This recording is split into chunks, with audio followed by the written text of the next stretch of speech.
Hello, and welcome to this episode about what tone to use on a resume. Should a resume be written in the first or third person?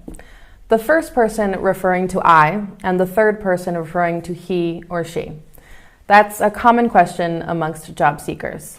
Never write your resume in the third person. It's odd.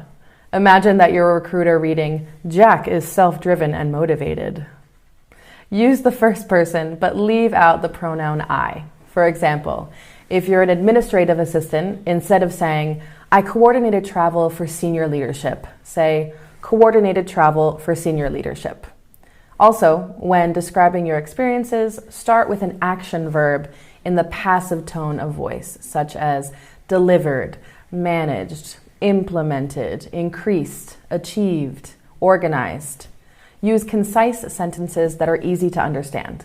Don't use general phrases of self-promotion such as go-to person, proactive, detail-oriented.